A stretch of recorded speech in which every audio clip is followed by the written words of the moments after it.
Isaac may be somewhere else. So I'll start by Yeah, you can sharing some thoughts.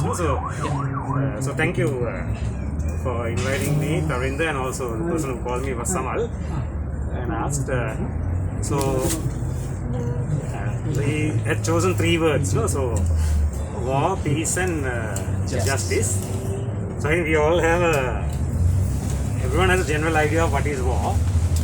No, everyone has a general idea of what is peace, and there is also an idea of justice. So all these three things are considered good and important at particular times. No? Even war, some people think that it is important at a particular time. So I'm a Christian.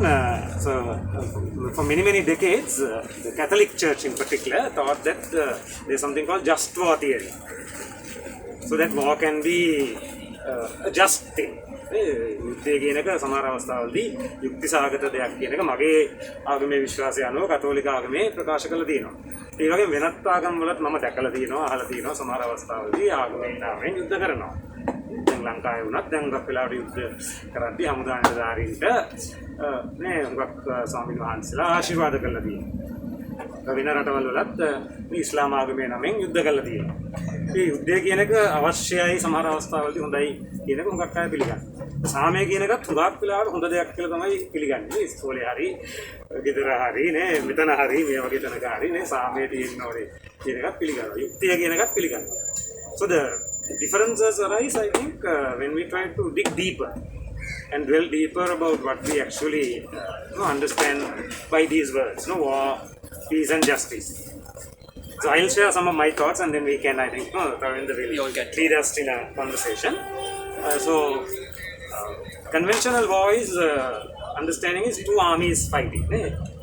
සාමාන්‍යයෙන් පොදුවේ ගත්තම මොකක් වෙලාද යුද්ධය කියන එක අපි හිතන්නේ මේ හමුදා දෙකක් ආයුධ තියෙන යුද්ධ ටැංකියේ තියෙන හමුදා දෙකක් එකිනෙකත් එක්ක ගැටීම. Two armed groups fighting. It can be a state army like the Sri Lankan army or Air Force or Navy, or it can be like the LTT or any other armed group as well. But there are also other war කියන එක වෙන අවස්ථාවලදී පාවිච්චි කරනවා. There are other also, especially the English word is used, I heard many times, like war on drugs. ඒ වගේ දේවල් කියන war on drugs කියන්නේ මත්ද්‍රව්‍ය වලට විරුද්ධව යුද්ධයක් කරනවා කියලා. සංග්‍රාමය කියන එකත් පාවිච්චි කරන සමහර අවස්ථාවලදී සිංහලෙන් උදාහරණයක් වශයෙන් වදා සංග්‍රාමය. Like waging a battle or war to cultivate. So this word is also used in different contexts. The most common one is to army. මම අද ගන්නේ අර මේ හමුදා දෙකක් ගහගන්න එක තමයි මේ අද සාකච්ඡාව තුළ යුද්ධය කියන එකෙන් මම අදහස් කරන්නේ. අර වගේ දේවල් නෙමෙයි. So for today's purpose, when I say war, I will refer to two armed groups, armies fighting each other for whatever reason. Peace is much more difficult. I think a term that we have often used, many people use, is that no war, no peace. Or the absence of war doesn't necessarily mean there is peace. යුද්ධයක් නැති වෙච්ච පළියටම සාමයක් තියෙනවායි කියලා හුඟක් අය පිළිගන්නේ නැහැ. මමත් ඒ මතේ තමයි ඉන්නේ. I also subscribe to that idea of peace. That peace is something deeper and bigger. So in that sense, the war in Sri Lanka finished in 2009. After about 26 years, the war finished in 2009. But in that sense, I would say that we still are not at peace. ඒ අර්ථයෙන් ගත්තම මම හිතනවා ලංකාවේ යුද්ධය ඉවරුණා 2009 ඒත් තාම හරියට සාමයක් නැහැ කියලා තමයි මගේ අදහස. සහ මගේ අත්දැකීම. ඊයේ මම ගියා සමරුම් උත්සව වලට උතුරේ තිබිච්ච යුද්ධයෙන් මියගිය අය සිහි කරන්න. So yesterday I participated in some commemorative events in the northern province to remember those who were killed during the war. In the first one I went, which was a very small one, in Urutirapuram, a small village in the Kilnochchi district. There was someone said that the place was won. තැනක් අල්ලගත්තා. ඒත් හදවත් ජය ගන්න බැරි වුණයි කියලා. But the hearts could not be won. Right? The place was won 13 years ago, but the hearts could not be won for 13 years since then. හදවත් අවුරුදු 13ක් තිස්සේ දිනා ගන්න බැරි වුණයි කියලා. ඒක මගේ හිතට හුඟක් වැදුනා. ඉතින් මම මගේ අත්දැකීම් ගැන හිතලා බලද්දිත් මටත් හිතෙනවා ඒක හුඟක් ඇත්ත කියලා. අර භූමි ප්‍රදේශයක් අල්ලගත්තා. Geographically a particular areas were captured by May 2009, but hearts are far from being won over of people who are living in that area. So justice, I think, word often relates to that idea, that people feel that something correct is done, that things are done in a good way. I think that is one idea of justice. සාමාන්‍යයෙන් හොඳ දෙයක් වෙනවා, හොඳ තත්ත්වයක් තියෙනවා කියන එක අපිට යුක්ති සහගත තත්ත්වයක් විදිහට තේරුම් ගන්න පුළුවන්. මේ හුඟක් වෙලාවට මම හිතන්නේ අපි justice කියන ඉංග්‍රීසි වචනේත් ඒ යුක්තිය කියන වචනේත් සිංහල වචනේත් පාවිච්චි කරනවා මේ නීතිමය අර්ථයක. Is there any lawyers or you're a lawyer, any other lawyers? Right? 25%. 25% a lawyer, okay. So when we say we want justice, I think now 2 days ago, I think, there was a event here asking justice for the killing of Tajuddin. So the feeling I got, I didn't participate, but I saw some photos and I saw the event, was that they are talking about people who are responsible for this being held criminally accountable in a tribunal or a court of law. මම ඒකෙන් මේ තජුදීන් ඝාතනයේ යුක්තිය ඉෂ්ට වේ යුතුයි කියපුවම මම තේරුම් ගත්ත දේ තමයි ඒකෙන් ඒ ඉල්ලා සිටින්නේ ඒකට වගකිය යුත්තන් අධිකරණයකදී දේශීය හරි ජාත්‍යන්තර හරි අධිකරණයකදී වැරදිකරුවන් විය යුතුයි දඬුවම් ලැබිය යුතුයි කියන අර්ථය. අතන ගහලා තියෙනනේ මාධ්‍යවේදීන් ඝාතනය වෙච්ච අතුරුදහන් වෙච්ච මාධ්‍යවේදීන්ට යුක්තිය කෝ කියලා නේ. There's a cutout saying there is justice for journalists who have been killed or disappeared or assaulted. ඒකෙනුත් මට එන අර්ථය තමයි මේක තමයි හුඟක් වෙලාට අහන්නේ කියලා මේ නීතිමය පැත්ත. අධිකරණයක් තුලින් කියන එක. ඒක මම හිතන්නේ මේ යුක්තියේ එක කොටසක් තමයි ඒක. නීතිමය ක්‍රියාවලියක් තුලින් නේ යුක්තිය වගකිය යුත්තන්ට කවුද කියලා හඳුනා ගැනීම සහ නේ ඒකට දඬුවම් පැමිණවීම. තව ගත්තොත් මම හිතන්නේ අපේ තියෙන සන්දර්භයත් එක්ක විශේෂයෙන්ම සත්‍ය කියන එක වැදගත් කියලා හුඟක් අවස්ථාවලදී මතුවලා තියෙනවා නේ. Truth seeking has emerged as an important thing now. Truth seeking, I think, is a very delicate word, and I will share some thoughts openly which might be seen as controversial as well. Now, on one hand, there are some very obvious one for truth seeking is the struggles and protests by families of disappeared people. අතුරුදහන් වෙච්ච අයගේ පවුල් වල අය කරන අරගල ඒකට හොඳ උදාහරණයක් සත්‍ය දැන ගැනීම කියන එක. ඒතකොට එතනදී මේ අතුරුදහන් වෙච්ච අයගේ පවුල් වල අය දන්නේ තමාගේ පුතා හරි දුව හරි නැත්නම් අම්මා හරි තාත්තා හරි ජීවත් වෙලා ඉන්නවද මැරිලාද කියලා. They don't know whether the loved one is dead or alive. So that is a fundamental question for them. Dead or alive. ජීවත් වෙලාද මැරිලාද කියන එක. අපි ඒකෙනුත් තව සත්‍ය කියන එකෙන් ඔබට යන්න හොගක් වෙලාවට ඒගොල්ලෝ ඉල්ලනවා. දැන් අපි කියමු මැරිලා නම් කොහෙදද මැරුණේ? කවදාද මැරුණේ?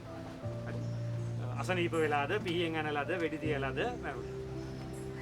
කවුද ඒකට වග කියන්න ඕනේ? ඒ කවුද කියන එකේ විවිධ ප්‍රශ්න තියෙනවා. ඇත්තටම පිහියෙන් ඇන්නේ කවුද? වෙඩි තිබ්බේ කවුද? ඒකට අණ දුන්නේ කවුද? Who actually pulled the trigger, but who ordered? Or who created an environment, a social, political, legal environment for that to happen? මේ සමාජ නීතිමය දේශපාලන වාතාවරණයක් ඇති කරේ කවුද? මේ වගේ දෙයක් කරන්න. ඒතර අර වෙඩි දීපු එක්කෙනාම විතරක්ම නෙමෙයි සත්‍ය සෙවීම කියන්නේ. ඒතර ඒකේ අනිත් පැත්ත තමයි ජීවත් වෙලා ඉන්නවා නම් හරි. ඒක නම් සත්‍ය. ඒගොල්ලෝ කැමති දැනගන්න එතනින් උඩට ගිහලා කොහෙද ජීවත් වෙලා ඉන්නේ කියලා. කොයි විදිහටද ජීවත් වෙලා ඉන්නේ? මොන බිල්ඩින් එකේද මොන ගමේද? කොහොමද එයාගේ ජීවන තත්ත්වය කොහොමද කියලා දැනගන්න කැමති. නැත්නම් ගිහිල්ලා කතා කරන්න එහෙම නැත්නම් නේ හම්බ වෙන්න කැමති. So that is the bigger version of truth. But it's also sometimes the people who are directly affected know the truth. සමහර වෙලාවට මේක ඍජුවම පීඩාවට පත් වෙච්ච අය සත්‍ය දන්නවා.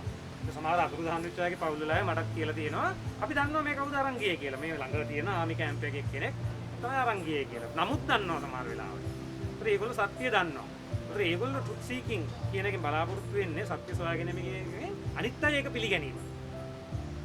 ඒත් අනිත් අය කියපුවම ඒකට මේ අපේ තියෙන සමාජ ව්‍යුහය අනුව ආණ්ඩුව ඇතුළත් වෙනවා. හරි පවතින ආණ්ඩුව.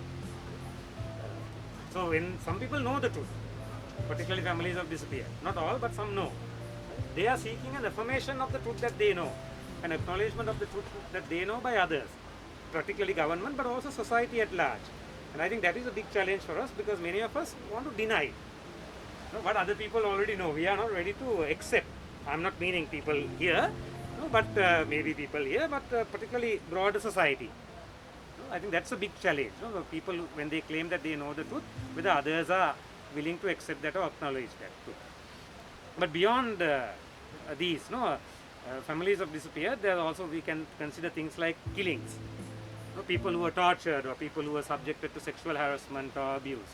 All these things, there is an element of seeking truth when the truth is not known, but also appeal, an earnest appeal, a yearning for others to acknowledge the truth. අනිත් අය මේක වෙච්ච දේ පිළිගනී කියලා ඝාතනය වෙච්ච අයගේ පවුල් වල අය, වද හිංසාවට ලක් වෙච්ච අය, ලිංගික වශයෙන් අතවර වලට ලක් වෙච්ච අය බලාපොරොත්තුවක් තියෙනවා. ඒතර මෙතනදී තමයි මම හිතනවා ඊයේ මම මුල්ලිවයික්කල් ගියාම උරුතරපුරම් ගියාම එතනදී මට උඟා කතා කරපු අය ඔක්කොම වගේ දමිලා අය මම හිතන්නේ 10 දෙනෙක් 12 දෙනෙක් අරෙන්ද ඒගොල්ලෝ සමහර අය හුඟක් අය කියපු දෙයක් තමයි මේ අපි කරන දේ වෙන තැන්වල විකෘති කරනවාද කියන එක. So is this the truth that we know, is it being manipulated? So for example, they also asked about the events that happened yesterday. Whether there was a concern and fear among some people, whether the events that happened here yesterday would give a different picture to the truth that happened actually in Mulivaika in 2009. So that is a concern that several of them had in like private conversation. I think father was there. You can share later what you heard. I think you may have heard different things, particularly because of your language skill. ඒ කියන්නේ father තියෙන මේ father ඊයේ හිටියා එතන. එයාගේ භාෂාවේ හැකියාවත් එක්ක මම හිතන්නේ මට වඩා හුඟක් දේවල් fatherට ඇහෙන්න ඇති තේරෙන්නත් ඇති සමහර වෙලාවට නේ. Not only listening but no, he may have understood other things. So but that is what I heard yesterday, expressing of a concern that the truth will be manipulated. So that is a very, I think a challenging thing for us, in terms of seeking truth. Whether the activities that sometimes that we do also will it manipulate. So even me sharing some thoughts might manipulate what someone else thinks is the truth. So that's always a danger. So it's ලොකු අභියෝගය මම කියන සමහර දේවල් වලිමුත් අනිත් සමහර අය දන්නවයි කියන සත්‍ය නේ විකෘති වෙන්න පුළුවන්. ඒතර ඒකත් මම හිතන්නේ අපි සත්‍ය සෙවීම කියන එකේදී පොඩ්ඩක් සංවේදී වෙන එක හොඳයි. තව මොනවා හරි මේ කාරණා දෙකක් සාමාන්‍යයෙන් නේ අපි න්‍යායාත්මක වශයෙන් ගත්තම තියෙනවා මේ ඒ සත්‍ය සෙවීම සහ අපරාධ වශයෙන් යුක්තිය අධිකරණයෙන් ඉෂ්ට කරගෙන අතරව හානිපූර්ණය කියන එක. කියන්නේ වන්දි ලබා ගැනීම ඇතුළු වෙනත් විවිධ දේවල්. මේ සිහි කිරීම කියන එකත් ඒක එක කොටසක්. ඒක සමහර අය මම හුඟක් අහලා තියෙනවා අඩු ගානේ අපිට අපේ මැරිච්ච අය සිහි කරන් ඉඩ ලබා දෙන්න කියලා. ඒතර ඒකත් යුක්තියේ කොටසක්. නැත්නම් වන්දි ලබා දීම කියන එකත් හුඟක් අය ඉල්ලා සිටිනවා. විවිධ අවස්ථාවලදී හුඟක් අය ඒකත් යුක්තියේ කොටසක් විදිහට සලකනවා. අතට නැවත ඇති නොවීම. ඒ කියන්නේ මම අද ගුටි කෑවනම් ඊළඟ දවසක ගුටි නොකන එකත් යුක්තියේ කොටසක්. නැත්නම් වෙන කවුරු හරි වෙන තැනක මේ ගුටි නොකන එකත් යුක්තියේ කොටසක්. So making sure that the bad things that happen to me will not happen to me again, but not just to me but to anyone else, but in the same place or anywhere else, in another village or in another country or anywhere. So those are all part of justice. So when we apply justice to war and peace, it can be very controversial, and particularly in the context of Sri Lanka. මම හිතන්නේ දැන් උඟක් මමගේ අත්දැකීම අනුව උඟක් අපි ලෑස්ති යුද්ධයේ උඟක් අය පීඩාවටපත් වුණා මිය ගියා. ආයේ සියලු දෙනාටම වෙනුවෙන් අපි ඒක පිළිගන්න ඕනේ කියන එක. හරි සමහර අය හිතනවා වැඩියෙන් පීඩාවටපත් උනේ විශේෂයෙන්ම දමිළ ප්‍රජාව කියනවා අපි තමයි වැඩියෙන් පීඩාවටපත් උනේ කියලා. හරි. ඒ කියන්නේ සංඛ්‍යාත්මකව විතරක් නෙමෙයි ඒ තිබිච්ච වාතාවරණය අනුව. ඒතර ඒකත් අපිට පිළිගන්න ලෑස්තිද නැද්ද කියන එක එක්තරා විදිහක උඟක් සංවේදී දෙයක්. තුඟක් වෙලාවට මේකට වග කිය යුතු පාර්ශව කවුද කියන එක. ඒ විශේෂයෙන්ම දැන් යුද හමුදාව, ගුවන් හමුදාව, නායක හමුදාව, රාජ්‍ය හමුදාව මේ සමහර අපරාධ වලට වග කියන්න ඕනේ කියන එක සමහර අය පිළිගන්න කැමති නැහැ. මොකද ඒ හමුදාවල ඉන්නේ අපේම සහෝදරයෝනේ. හරි අපේ අංකල් හරි මාමා හරි නේ ඉස්කෝලේ ගිහිල්ලා ඉස්කෝලේ යන කාලේ ඉගෙන ගත්තු යාළුවෝ හරි හා ගෙදර එක්කෙනා හරි නේ එහෙමයි ඉන්නේ. ඉතින් ඒතර LTT සංවිධානයේත් එහෙමයි. ඒ අයගේ සහෝදර සහෝදරියෝ පුතාලා දුවලාම තමයි ඉන්නේ. ඒක ඒගොල්ලෝ මේ වගේ බරපතල දරුණු අපරාධ කරයි කියන එක පිළිගන්න දෙයක් අමාරුයි. ඒකත් මම හිතන්නේ අපිට තියෙන එක අභියෝගයක්. මේකේ තව අවසාන වශයෙන් මම මේකේ පැතිකඩ හතරක් බෙදා ගන්නවා. එකක් තමයි මම හිතන්නේ මේක මුගක් වෙලාවට අපි මේ යුද්ධයේ සාමය ගැන කතා කරද්දී යුක්තිය ගැන කතා කරන්නේ මුගක් පෞද්ගලික දේවල්. පෞද්ගලික ඛේද වාචක. We are talking about personal tragedies. For a mother whose son has disappeared, it's a personal tragedy. For a girl or a woman who has been raped or subjected to sexual harassment, it's a personal tragedy. ඒක උඟක් අතිශය පෞද්ගලික දෙයක්. But it is also legal dimension, the second dimension. මේක නීතිමය පසුබිමකුත් තියෙනවා. මොකක් වෙලාවට මේවා නීති විරෝධී දේවල්. Oh, often these are illegal things according to Sri Lankan law or international law. Thirdly, no, they are immensely political. දැන් මෙතන වුණත් මම හිතන්නේ ඊයේ ලොකු විවාදයක් ඊයේ හරි පෙරේදා හරි මේ කරන්න හදපු දේවල් ගැන ලොකු විවාදයක් කියලා තියෙනවා. මේ උතුරේ කරන දේවල් ගැනත් විවාදයක් යනවා. දැන් උතුරේ සමාජයේ තුලම මේ විවාද තියෙනවා. දැන් මුල්ලිවායිකාල් සමරුම කරන විදිය වඩා සුදුසු විදිය ගැන. So even within the northern province there are debates about what is the appropriate way or the best way the Mullivai-Kal commemoration should happen, or whether what are the words that should be used and all of those things. So it's immensely political. The idea of war, peace and justice is immensely political, and we cannot separate the personal and the political. I think it's mostly women's movements who said that for a long time, no, but I think it applies equally to war and peace everywhere. No? The personal is political, the political is personal. Ne? කියන්නේ පුද්ගලික දෙයක් දේශපාලනිකයි, දේශපාලනික දෙයක් පුද්ගලිකයි. ඒ අවසාන දේ කොටස හතරවෙනි එක විදිහට මම දකින්නේ මේක උඟක් අපේ මේ අධ්‍යාත්මිකත්වයට සම්බන්ධයි. No? It's also connected to our spirituality. Because it reflects on what we believe is right or wrong, what we think is good or bad.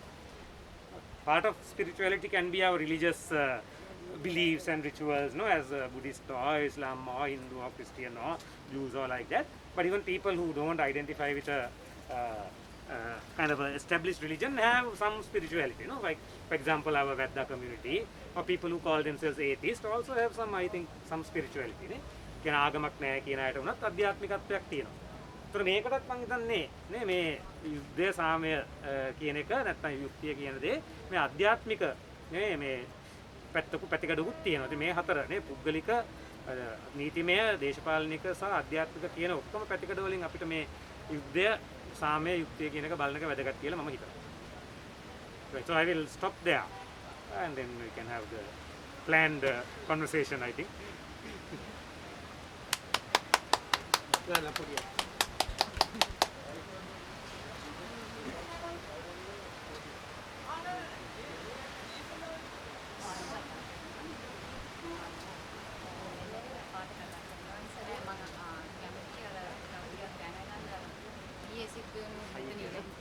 Event එකයි අම්මලාගේ මොකද්ද ඒක ගැන තිබු ප්‍රතිචාරය හරියට මට ඒ කියන්නේ පැහැදිලි කරගන්න කැමතියි මම. කාටවත් කතා කරනවා නම් ඒක පස්සේ තමයි. Translate.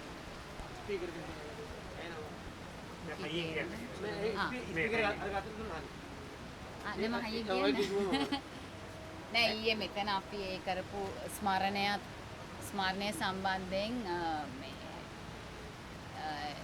මුල්ලිවයිකාල් වල ඒ සැමරුම කරපු අම්මලාගේ අදහස තව පැහැදිලි කරගන්න කැමතියි. ඒ කියන්නේ ඒගොල්ලන්ගේ ප්‍රතිචාරය මොකක්ද උනේ? ඇයි මොකක්ද ඒගොල්ලෝ පෙන්නන මෙතනයි එතනද කියන්නේ අපි මෙතන කෙරුවේ වෙන දෙයක් කියන ඒ අර්ථකථනයක් ඒ ආවේ කොහොමද කියලා. ඒ කියන්නේ ඒ දේ චුට්ටක් අර සත්‍ය සොයායමේදී සම්බන්ධ එක ගැන දැනගන්න චුට්ටක් කැමති තවදුරටත් පැහැදිලි කරගන්න.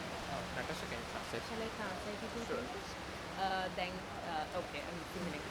With the commemoration here and the response by the mothers in the north, especially in Mullivai-Kal, how did they see and what were their comments with regard, and also what do they think about the commemoration here?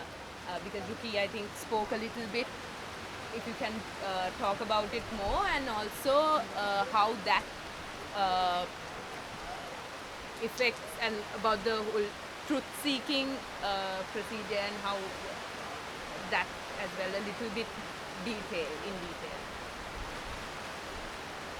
Well, would you like to share something also, because you were there also and maybe you got more, because you spoke to them in Tamil. Particularly for this person. Right. මමත් උත්තර දෙන්නම් කාටවත් සමහරවිට.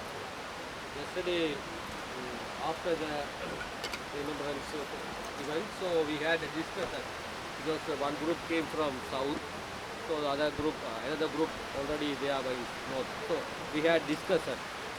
So at that time, some young people from Tamil representative, so they explained, they directly said first upon, okay, you today you celebrate or you did some kind of remembrance day in Kolpe.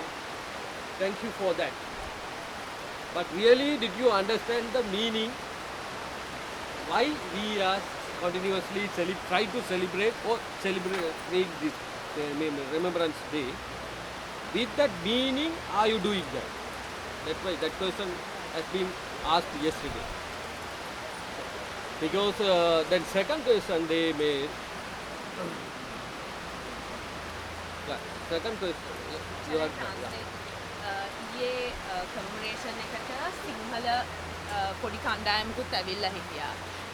එතකොට කමරේෂන් එක අනුස්මරණය ඉවර වුණාට පස්සේ දමිළ ප්‍රජාවයි ඒගොල්ලන් අතර පොඩි කතා බහක් තිබ්බා. එතනදී තරුණ අය කිව්වා අපි ස්තුතිවන්ත වෙනවා මේ වගේ අනුස්මරණයක් කොළඹ පැවැත්වුවාට. හැබැයි ඒ පවත්වන කට්ටියට අදහසක් තියනවද අපි මොකටද මේ අනුස්මරණය කරන්නේ කියලා. ඒ වගේම මේ අනුස්මරණය ගැන ඒ දැනුම ඇයි මේක කරන්නේ කියන එක ඇතුවද මේ කණ්ඩායම කොළඹදී අනුස්මරණය කරේ කියන ප්‍රශ්නය එතනදී ඇහුවා. තරුණ කට්ටිය තමයි ප්‍රශ්නය ඇහුවේ.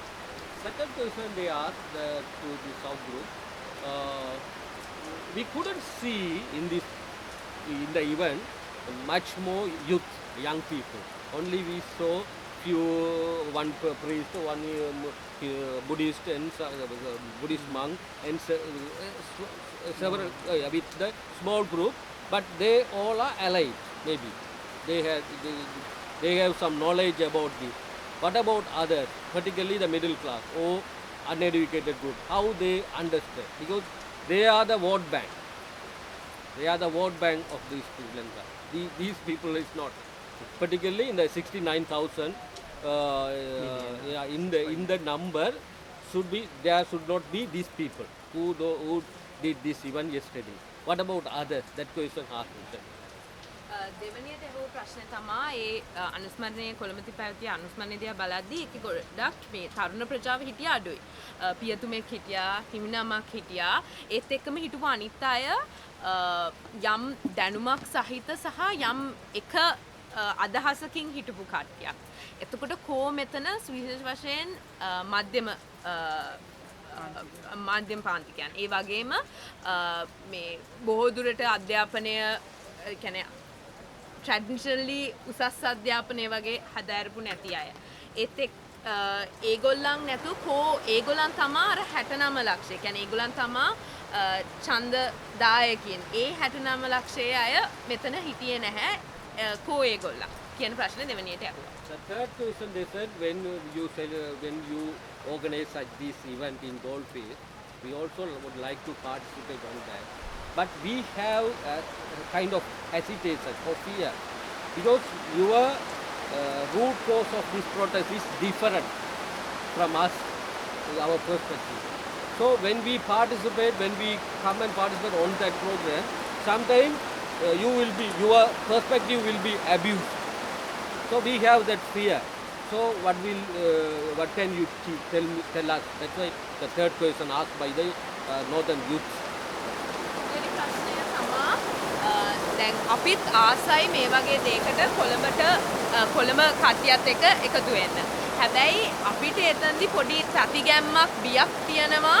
මොකද මේ කොටගම පරිශ්‍රය මේ දේ එන්නේ වෙන අරමුණකින් තමයි මේක ආරම්භ කරන්නේ. එතකොට ඒ අරමුණත් එක්ක ඉද්දි අපේ අදහසට මෙතනින් එන ප්‍රතිවිරෝධය කොහොමද කියන එක පිළිබඳව අපි තුල යම් ආකාරයේ පැතිගැම්මක්කුත් තියෙනවා, බියකුත් තියෙනවා. ඒකට ඕගොල්ලන්ගේ පිළිතුර මොකක්ද? So the answer was the first one. They said that the priests, those who are participate from south, they said we accept it as a genocide. Genocide happened at Mullawaikal. So we accept that. That's why we also support to organize that event. Particularly the Father Jivananda who participated yesterday. So he is one of a member of in our team. That's why we encourage to him to organize this event because we accept at Mullawaikal there was some kind of genocide happened. That's first answer. එතනදී ආපු පිළිතුර තමා අපි පිළිගන්නවා මුල්ලිවයිකාල්හිදී ජනසංහාරයක් වුණා. ඒ අපි ඒක පිළිගන්න නිසා තමා අපි ඒක ඒ අනුස්මරණය සංවිධානය කරන්න එකතු වුණේ. විශේෂයෙන්ම ඊයේ අනුස්මරණයට සහභාගී වෙච්ච ෆාදර් ජීවන්ත ෆාදර්ගේ කණ්ඩායමේම කෙනෙක්. ඒ අදහසින් අපි ඒක පිළිගන්න නිසා ඒ අදහසින් තමා අපි ඉන්න නිසා තමා අපි ඒක සංවිධානය කරේ. Second, they said it was a experimental event. Experimental පරීක්ෂාත්මක experimental event. Because we all know truth. That team said. We all know, as Ruki said, we all know truth. What could be, what have been happened at Mullibaka. So we know the truth. Based on that, we always try to express our solidarity with Tamil victims, but and at the same time, our Sinhala people or majority of us, we all wishing a good life, a new life. So according to our traditional government or system or admin, we all believe the good life only come through the government system admin. That's why we always have to depend on the government policies, their activities. That's why we had fear, but this time we had a chance to break it. That we used that. So from here, we would like to start some dialogue with you. How can we support you? We can work with you. So that's why we came directly to Mullibaka. This answer has been given by the southern team. ඒ දකුණෙන් ආපු ඒ පිරිස කියා සිටියා මේක යම් ආකාරයක පරීක්ෂණාත්මක පොඩි experiment testing වගේ කරපු අනුස්මරණයක්. අපේ යම් ආකාරයෙන් අපි හිතාගෙන ඉන්නවා යහපත් නැත්නම් සුවපත් ජීවිතයක් ලබන්න නම් මෙතෙක් කල අපි හිතාගෙන හිටියේ ඒක ආණ්ඩුවෙන් පරිපාලනය තුලින් එන්න ඕනේ කියලා. ඒ පරිපාලනය තුලින් එන්න ඕනේ කියන ඒ අදහස නිසා තමා අපිට මේ වගේ දෙයක් කරන්න බියක් තිබුණේ. හැබැයි මෙදා සැරේ අපි ඒ බිය අතහැරලා දාලා මේ වගේ දෙයක් කරේ මින් ඉදිරියට අපිට මේ දේවල් ගැන සාකච්ඡාවක් ආරම්භ කරන්නටත් එකිනෙකා අතර මේ සාකච්ඡාවක් ආරම්භ කරලා දිගටම පවත්වාගෙන යන්න ඕන හේතුව නිසා තමයි අපි ඊයේ මේ වගේ දෙයක් කරේ සහ ඒ දේ පටන් ගත්තේ. The final observation, from my observation, there was one for Catholic priest. He openly said that yes, we could also understand your state or your behavior, because you all easily or quickly will be controlled by the one person or one small group. That could we could, because from 2009 to 2014 we cannot do such this remembrance. And because they are Mahinda Rajapaksa was the president, so at that time we couldn't do like this. But 2015 to 18 we could, because Maitri and Ranil, they came and they said no, we allowed to do. Then we celebrate. Oh, we did such this remember. Then 2019 and 20, when Gotha became a president, then he said no, we never allowed to do such this remembrance. Then you also keep silent. We struggled. But now Ranil came 2-3 days before. He said no, we allowed to do, and you also participate. So yeah, then we could understand. Oh, this is the Sinhalese people.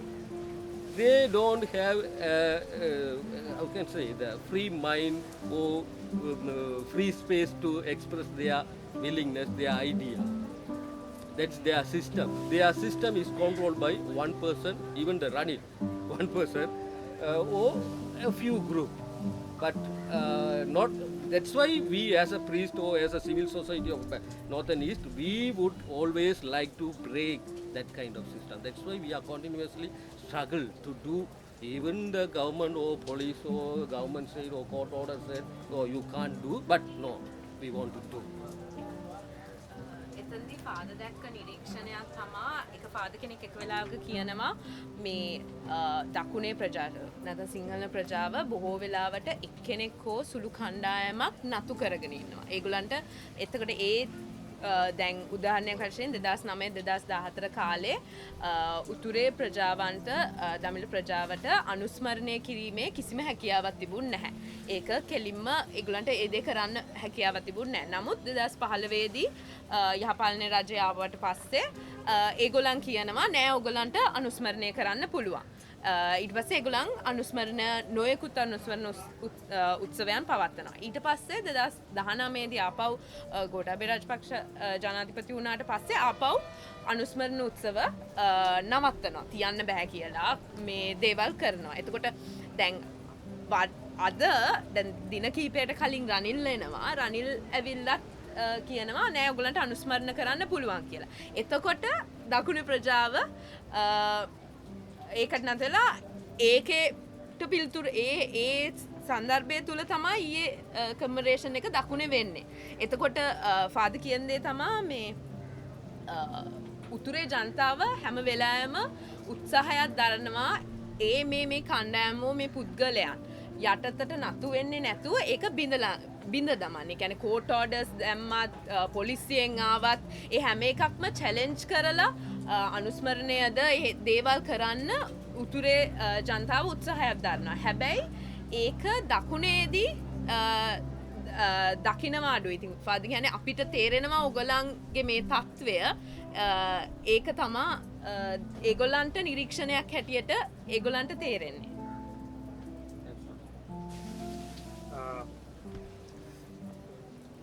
මම ඒකට එකතු කරනවනේ එකක් තමයි මම හිතන්නේ ඒක සංවිධානයේ සාමාන්‍යයෙන් හැම අවුරුද්දෙම අර ඒ මුල්ලිවයිකාල් සමරම සංවිධානය කරන කමිටුවක් ඉන්නවා. ඒ ප්‍රදේශයේ ඉන්න අය සමහර රාජ්‍ය සේවකයෝ අතුරුදහන් වෙච්ච අයගේ පවුල් වල ඉන්නවා. එතකොට පූජ්‍ය පක්ෂය අය මේකට සෑහෙන මූලිකත්වයක් ගන්නවා. ඒතර මම හිතන්නේ මේ කමිටුවේ අයට පැහැදිලිතාවයක් තිබුණේ නැහැ ඇත්තටම මොකද්ද මෙතන වෙන්නේ කියලා. ඒක එක කාරණාවක් මම හිතන්නේ. No need to translate. I have to say in English, no? Okay, I'll say. So I think one factor for that uncertainty or suspicion or concern was that there's an organizing committee that have been organizing this, I think from my memory, 2015. At least I have been participating from 2015 when it started, I think. So the organizing committee didn't know what this is all about, like that. No? So I think that was one reason, not knowing what it was about. No? I also faced a personal difficulty because some people thought that I was also part of organizing this, no? Because in the past, actually we had several events in past in Colombo. So in 2010 and 11 and 12, I was also involved in organizing these things, no? At that time, during the Mahinda Rajapaksa time.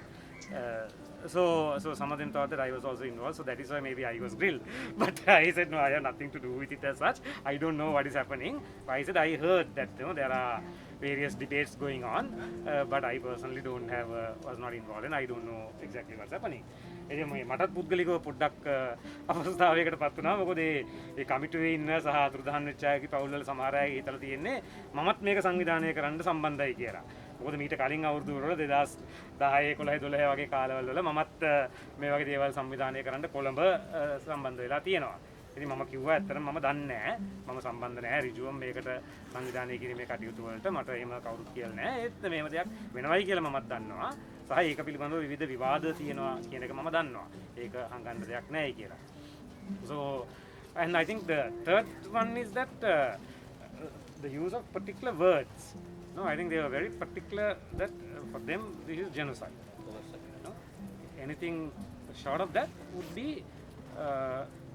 how to say සත්‍ය විකෘත කිරීමක්. ඒ කියන්නේ ජන සංහාරයක් කියන එකට ඒගලන්ගේ පැත්තෙන් ඒගලන්නුක පැහැදිලි. මේ දෙමළ ජන සංහාරයක් කියනකොට ඒක වචනේ පාවිච්චි කරන්නයි කියන්නේ ඒගලන්ට හිතෙන්නේ මේ සත්‍ය විකෘති කිරීමක් විදිහට. මේක වෙන දෙයක් විදිහට. මේ ඒගොල්ලන්ගේ හිතේ තියෙන දේ මෙතන කරන එක නෙමෙයි කියලා. So that was a concern that several people told me in informal conversations, no, including who විශේෂයෙන්ම අතුරුදහන් වෙච්ච අය කවුරුද අය. ඒතර ඒගොල්ලෝ ඒක පැහැදිලිව කිව්වා. No, especially families of disappeared people told very clearly about this concern, no, that they feel that this might be misled into something that does not reflect what happened there in 2009. So that was another kind of a concern. So I think yeah, from my side I think those are the main ones. So again ප්‍රශ්න දීර්ඝ පිළිතුරක් ලැබුණා මම හිතන්නේ.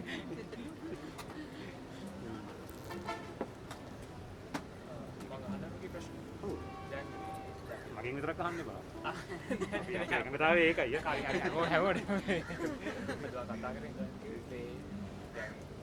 දැන් අපි කතා කරනනේ ජෙනසයිඩ් කියලා දැන් සමහරක් අයට පැහැදිලි මොකද්ද මේ ජෙනසයිඩ් කියන්නේ ඒක අදහස් කරන්නේ මොකද්ද ඒක ජෙනසයිඩ් එකක් නෙමෙයි දැන් දුර අර සිංහල ජාතික සමාජයෙන් එනවා ප්‍රශ්නයක් දැන් මේකට ජෙනසයිඩ් කියනවනම් දැන් අපේ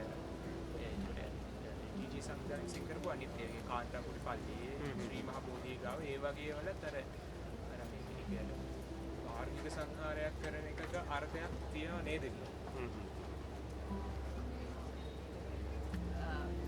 So if this is spoken to or referred to as genocide, then the Sinhala community and the community in the south has a question again.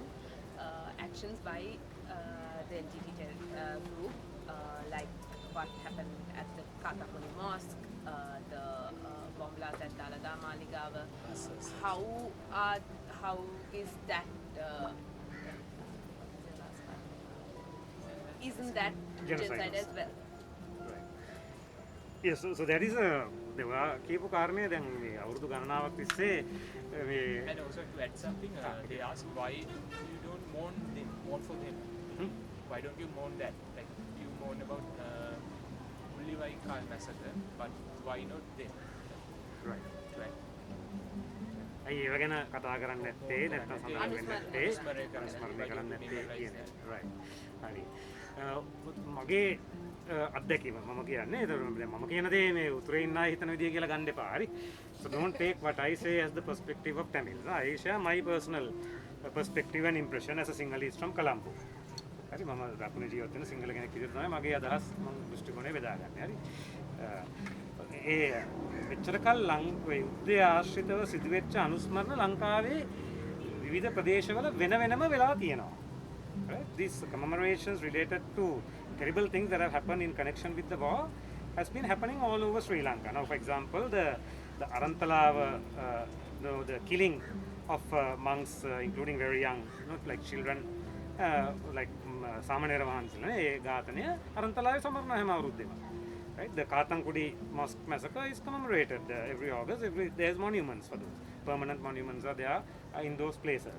Likewise, the bombing of the Nawali church is commemorated every year on different scales. They are in Nawali. Likewise, in other places also, these terrible things that happen are commemorated and remembered, but separately. On that particular day, in that particular place.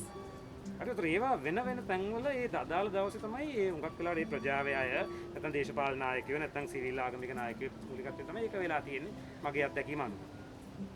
වෙන දවසත් වෙනස්. ත්‍රාවන්තලාවේ භික්ෂු ඝාතනය සමරන දවසේ නෙමෙයි නවාලි කතෝලික පල්ලියට ගහපු දවස සමරන්නේ. ස්ථාන දෙකක් වෙනස්. Two places also different, the dates also different. And I think that is very valuable, that local commemorations are very valuable. I think. මම හිතනවා ඒක මොකක් වැදගත් කියලා. ඒ ප්‍රාදේශීය වශයෙන් ඒ ප්‍රදේශයේ කට්ටිය එකතු වෙලා කරන එක ලොකු වැදගත්කමක්, ලොකු අර්ථයක්, ගැඹුරු අර්ථයක් තියෙනවා කියලා මම විශ්වාස කරනවා. I think there's a deep meaning in that, and I think that should not be taken away. So likewise, the Mullivaikkal massacre. Right? Mullivaikkal was the end of a long journey. Yesterday, and many times on May 18th, because I go to Urutirapuram, which is in the western side of A9 road, and from there often the sequence is that is in 7 o'clock in the morning, Mullivaikkal is at 10 in the morning or in the afternoon. So I often traverse that road from Urutirapuram across Parantan through Vishwamadu, Deyarkad to that road on that day, on May 18th. I have written one article also about that on one day, how I went with one of the survivors. That's a long journey of about 2007. Started in 2007. 2007 පටන් ගත්තේ ඒක. ඔය අඩම්පන් ඒ මන්නාරම දිස්ත්‍රික්කයේ අඩම්පන් ඒ පැත්තෙන් පටන් අරගෙන පොඩ්ඩක් උතුරට ගිහලා මුලංකාවිල් I don't think everyone is familiar with the geography, but basically think of the western part of the coast. ලංකාවේ බටහිර පැත්ත හිතන්න මන්නාරමෙන් උතුරට ඒ පැත්තේ ඉඳන් උතුරට ගිහිල්ලා පොඩ්ඩක් දකුණට හැරිලා හරි මේ නැගෙනහිර පැත්තට එනවා. tractor වලින් bicycle වලින් පයින්. Right? Think of that traversing that journey for 1.5 years or so, stopping in various places as refugees, as displaced people. Mullivaikal was the end of that journey. So Mullivaikal is not only about the village called Mullivaikal. So there's a deep meaning in Mullivaikal which is beyond the village Mullivaikal. මේ Mullivaikal කියන ගම ගැන විතරක් නෙමෙයි ඔය මයිදහාට කතා බහ වෙන්නේ සමරන්නේ. ඒ දීර්ඝ ගමනක මේ සන්දිස්ථානයක්. මෙත යුද්ධය අවසන් වෙච්ච දවස තමයි ඒක සමරන්නේ මට තේරෙන විදිහට. That is my understanding of particularly when I traversed that road with survivors, I learnt a lot from what they share. No, so this is my impression from that. So ඒ මගේ අත්දැකීම උතර ඒ එදා ඉතින් ඒගොල්ලෝ අහන්නේ දැන් අපි අරන්තලාවේ භික්ෂු ඝාතනය කරද්දී අපි ගිහිල්ලා කියන්නේ නැහැ නේ මුල්ලිවයිකල් සමරුම සමරන්න කියලා. ඉතින් ඇයි ඇවිල්ලා කියන්නේ මුල්ලිවයිකල් සමරුම සමරද්දී කියන්නේ ඒක ගැන හිතන්න කියලා. හරි කාත්තංගුට පල්ලියේ වෙච්ච ඝාතනය ගැන ඒ සමරුම කරද්දී අපි කියන්නේ නැහැ නේ ඒකට ගිහිල්ලා මේ වෙන තැනක වෙච්ච යාපනය වෙච්ච දේකුත් කරන්න කියලා. ඉතින් ඇයි මේක කරද්දී ඔක්කොම ඇවිල්ලා කියන්නේ මේක ගැන කතා කරන්න කියලා. ඉතින් ඒ අර්ථය මතුවෙලා තියෙනවා. ඒ ප්‍රශ්නය මතුවෙලා තියෙනවා. So that question has come up. So that again I think boils down to the fact that we have different interpretations of what the Mullivaikal commemoration is, and that fear that some of those people have is also that is not understood here, including by people who organize it. That is their fear. It may not be true. So I think if Amalini was involved in organizing, maybe you can also share some thoughts, or anyone who participated in yesterday's events also can share. So because I couldn't participate obviously in the Colombo ones yesterday. And I think another thought also that I heard from one person, which I also share actually, is that why couldn't some people join there in solidarity? But I personally asked many people, including people who are involved here, at a personal level, I asked many people who could not, whether they can join and all that. But so some of their response was that why we'll do something here. Others said no, we can't come because of personal reasons or other practical reasons, pragmatic reasons. And one practical reason is also fuel and cost. It's very expensive and all that. ඒක හේතුවක් සමහර අය වෙනත් කිව්වේ ඉතින් මේ කොහොම ප්‍රායෝගික හේතුනේ තෙල් නැහැ. හරි එතකොට නේ ලොකු අධික වියදමක් ගන්න වෙනවා වාහන හයර් කරලා යන්න. ඒ වගේ හේතු ඒ වගේම දේශපාලනික හේතු තිබුණා. සමහර අය හිතුවා මේක වෙන විදිහ අපිට බාර ගන්න බෑ කියලා. So some people felt that the way that commemoration happens in the village called Mullivaikal in the Mullaitivu district is not acceptable to us. That is what earlier on I said that this is very political, and this is why I said this is very spiritual. ඒක තමයි මම කිව්වේ මේ මුලින් හරි මේක උඟක් අධ්‍යාත්මික මේ පසුබිමක් තියෙනවා. අපි අධ්‍යාත්මිකව මේක තේරුම් ගන්නේ කොහොමද? අපි දේශපාලනිකව මේක තේරුම් ගන්නේ කොහොමද කියන එක. So politically, spiritually I feel we are very different. And we don't need to always rush to say that we are same and no. That is what I feel.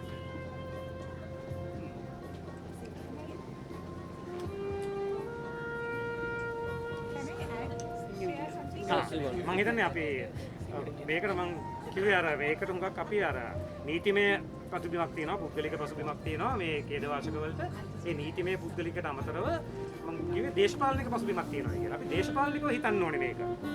ඒත් අපේ දේශපාලන දෘෂ්ටි කෝණය වෙනස් වෙන්න පුළුවන්. වෙනස් වෙන්න පුළුවන් නෙමෙයි මම විශ්වාස කරනවා වෙනස් කියලා. හරි. අධ්‍යාත්මික වශයෙන් ගත්තමත් මම හිතනවා වෙනස් කියලා. දැන් මම කතෝලික හරි ඒත් ඒ අපේ ඒත් ඉන්න වගේ කතෝලික සහෝදර සහෝදරයන් ඉන්නවා. ඒත් අපේ අධ්‍යාත්මිකත්වය වෙනස්. කොළඹ ජීවත් වෙන කතෝලික සිංහල වගේ මූලික දේවල් තිබුණාට වෙනස්. ඒ අත්දැකීමත් අනුව ඒක වෙනස් වෙනවා. මේ වෙනස්කම පිළිගන්න එක මම හිතන්නේ අභියෝගයක් අපිට. සහ ඒක වැදගත් කියලා මම හිතනවා. She wanted some. Yeah, the question he asked about that.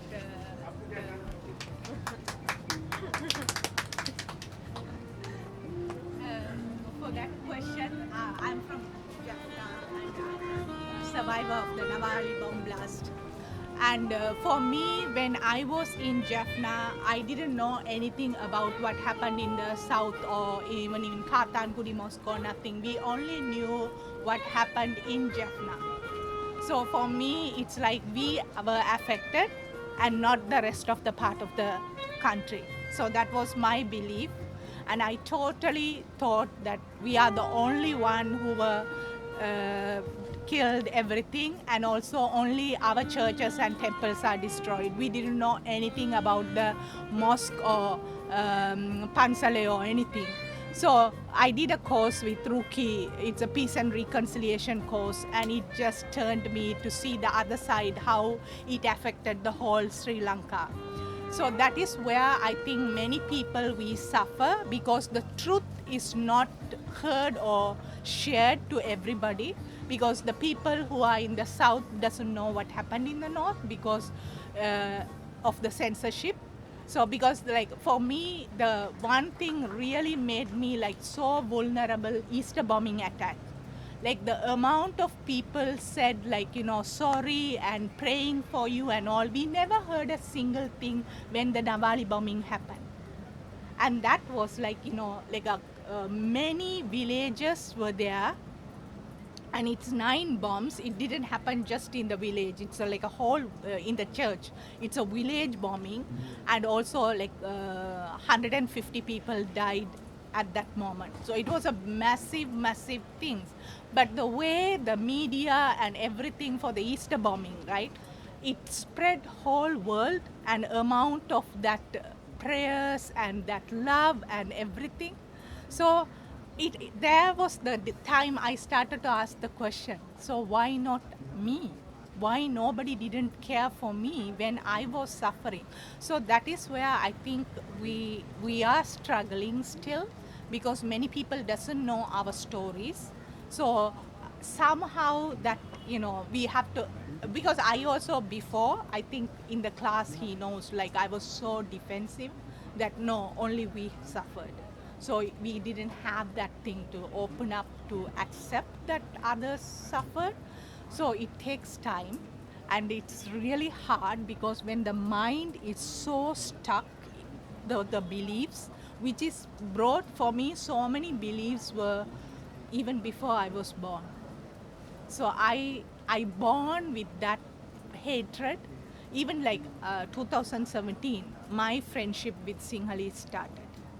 So, and my father had Sinhala friends because he studied, you know, in university before war, right? So he had friends, he lived in Colombo, but for me it was, so it's like one generation, my dad and me, he was so fluent in Sinhala, and I as his daughter was like totally disconnected with Sinhalese. So there is like one generation, our generation, we were not the same like my father's generation. He was so friendly with Sinhalese, he was so fluent with Sinhalese, everything. But for us, it was enemy. So to change that enmity into friendship, it takes time. So it's a really hard job to work on that. And other thing also, one more thing about this. You want to translate? Oh, okay. And if I miss something, just add. මම යාපනයේ මම යාපනයේ නාවාලි වල මම නාවාලි බෝම්බ scent Peters පල්ලියට ගැහපු බෝම්බ ඒ මාලාවේ how do you say survive in Sinhala? දිවිගලවා ගත් කෙනෙක්.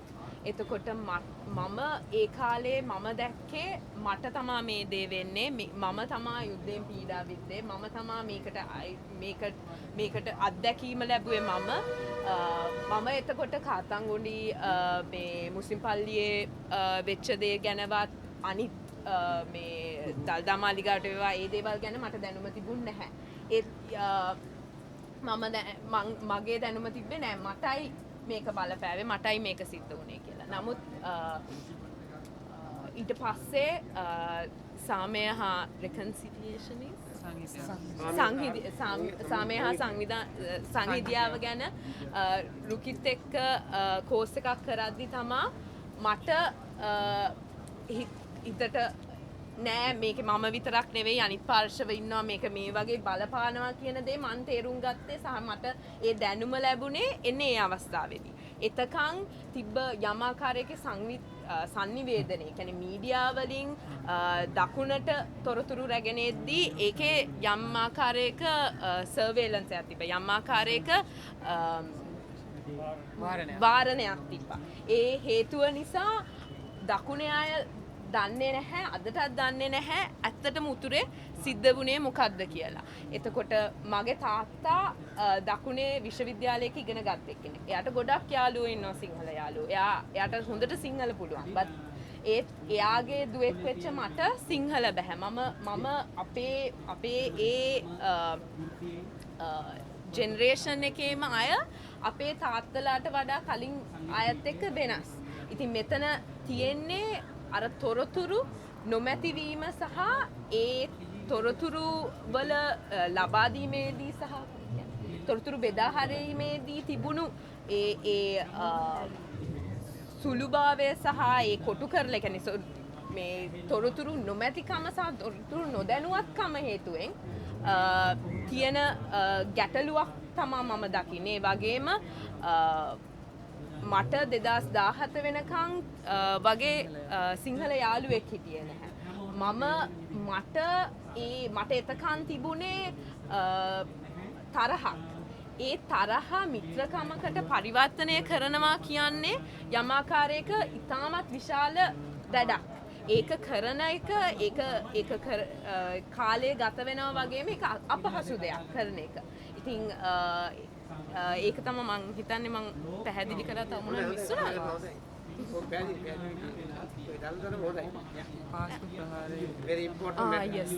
ඒත් එක්කම තව විශේෂ දෙයක් කියවන්න තිබුණා. ඒ කියන්නේ නාවාලි බෝම්බ ප්‍රහාරය කියන්නේ එක බෝම්බයක් නෙවෙයි. බෝම්බ 9ක් ගැහුවා මුළු නාවාලි කියන ගමටම. පල්ලියටම විතරක් නෙවෙයි හැම තැනටම. එතකොට දැන් ඒ වගේම එතනදී ඊට පස්සේ අවුරුදු ගණනාවකට පස්සේ 2019 දී පාස්කු ප්‍රහාරය වෙද්දී ලෝකෙ වටේම ලංකාව වටේම ඒ පාසු ප්‍රහාර වින්දිතයන්ට වගේම අනිත් අයට විශාල ආදරයක් ගලාගෙන ආවා. ගොඩාක් මිනිස්සු අපි ඕගලන් වෙනුවෙන් යාඥා කරනවා කිව්වා. අපි ඕගලන් වෙනුවෙන් මේ ඕගලන් වෙනුවෙන් ඉන්නවා කියන දේ ලෝකෙ වටේම ගලාගෙන ආවා. මොකද ඒ තොරතුරු හැම තැනටම ගියා. නමුත් ඒ වෙලාවේ මට දැනෙච්ච දේ තමයි එදා මට ඒක ලැබුණේ නැහැ. එදා මට ඒ ආදරය ලැබුණේ නැහැ. හැඟීම නෙවෙයි අංකල්. ඒක කියන්නේ එදා අනිත් මිනිස්සුන්ගෙන් පාස්කු ප්‍රහාරය සිදු වුණාම ඒ බින්දිතයන්ට ලැබිච්ච ආදරය, ඒ බින්දිතයන්ට හම්බ වෙච්ච මම ඔයාලට වෙනුවෙන් යාඥා කරනවා කියලා හරි ඒ හම්බෙනේ සහයෝගය කියන්න පුළුවන් යම්මා කරේ මම හිතන්නේ. ඒක මට එදා මම අර බෝම්බ ප්‍රහාර 9න් 150කට ජීවිතය හිමුණා. ඒ දේ හම්බුන්නේ නැහැ. ඒ කියන්නේ ඒ ගැන මීඩියා නිවුස් අවුට්ලට් වලින් දකුණේ ගියේම නැති තරම්. එතකොට මට ඒක හැඟුණා. ඇයි මට ඒ ආදරය ඒ වෙලාවේ හම්බුන්නේ නැත්තේ කියන එක එයාට දැනුණා කියලා එයා කියන මොකද එයා ඒ නාවාලි බෝම්බ ප්‍රහාරයෙන් ජීවිතේ ගලවා ගත්ත කෙනෙක්. Thank you so much. She has another For the memorialization, other thing for me personally, what I have noticed is one thing is the state or the government always had a problem with us. So that is one struggle to do the memory. Even for Nawali bombing, there was a court order not to do the memorial. The second thing also, to remember those incidents, it's so painful. So that also takes so much courage to do something like that. Because last year we did a online memorial with the help of Amalini and Ruki, and I kind of felt like at that moment I didn't mention anything about my aunt who was died during the bombing because it was so painful. So that is the other thing. I think the people who are not affected, when we come together, it gives a big support. Because for us to be in that place to do things is very hard. But when the people who are around can, support, we can really do things together. So I just want to share that with you all. Even whatever memorial, even if we are not affected, we are together. It's a support for everybody, and I think the more we can stand together, we can heal ourselves and all the people around us. So thank you. තව දෙයක් තමයි මට ඒකට එකතු කරන්න තියෙන්නේ. ඒ කියන්නේ අනුස්මරණය සම්බන්ධයෙන් රාජ්‍ය වශයෙන් විශාල ගැටලුවක් අවහිරාවක් සහ අවහිරයක් මුල ඉඳලම තිබ්බයි. කියන්නේ නාවාලි බෝම්බය අනුස්මරණය කිරීමේදීත් ඒකට කෝට් ඕඩර්ස් ගෙනාවා. ඒ වගේ දේවල් වුණා. එතකොට ගිය අවුරුද්දේ ඔන්ලයින් රුකී අමලිනී එකතු වෙලා ඔන්ලයින් වලින් අනුස්මරණයක් කරද්දී එයාට පෞද්ගලිකව එයාගේ නැන්දා බෝම්බ ප්‍රහාරය හේතුවෙන් මිය ගියා. එතකොට ඒක තුල ලොකු වේදනාවක් තියෙනවා. ලොකු පෞද්ගලික වූ වේදනාවක් තියෙනවා. එතකොට අනුස්මරණය කරන එක තුලත් ලොකු වේදනාවක් තමා මේ අනුස්මරණය කරන්නේ. ඉතින් යම් ආකාරයකින් අනුස්මරණයකදී ඒ වේදනාවේ පාර්ශවකරුවන් නොවන එක නොවින්ද අයත් එකතු වෙලා අනුස්මරණය කරන එක තුල ලොකු ධෛර්යයක් පින්දිතයන් වන ඇයට සහ ඒ එකට පාර්ශවකරුවන්ට දැනෙනවා. මොකද එතනදී මේකට මේ දේ අත්දැක්කේ නැති වුණත් මෙතන එකතු වෙලා අනුස්මරණය කිරීම තුළ විශාල ධෛර්යයක් ඇති වෙනවා කියන සහ හයියක් හම්බ වෙනවා කියලා ඇය කිව්වා. Just really quickly. So, what the question that Ruki said, where people ask why are you memorializing this place, kind of thing. So there was an event last evening as well, where some youth, they just held the banner saying, we remember those lost in Molly Baikal. And after they were finished, I can hear some young men, they have questions. So I just slowly went and I was listening, and they asked, so why don't you want to remember everybody who was lost? Why does it have to be only Tamil people? So some of us tried to intervene. So we were like, I feel you also agree that Tamil people were the most affected in terms of the war, right? Especially in the last stages, it was really, I feel like that's something we can't question, right? So then they're like, and we said, it's a day that for the years since it has finished, the Tamil community has claimed this as we are commemorating this day for our community. We can't change the story, We as Sinhala people can't go and say, wait, you have to edit the story a little bit and change it. And they were like, okay, sure. Then why are you remembering only Mulli Vaikal? Like, why that particular place? And I think that's a name that's familiar with people because of all this conversation around war crimes and the no-fire zones. So even single people, they understand, like, Veli Mulli Vaikal, they know the name. So we said,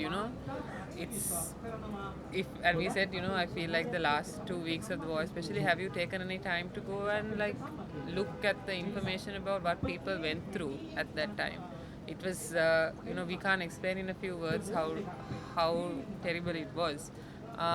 Right, okay, and you can see there's some enthusiasm to learn, but there are always things that we have been taught and we have learned for maybe our whole lifetimes that we have to first unlearn before we can take in this new information, right? And then on the topic of media, one thing is media in 1995 and media in 2019 worked in two very different ways, right? In 2019, I can quickly put a tweet or a Facebook post saying I'm praying for Sri Lanka. In 1995, I don't think you could do that, right?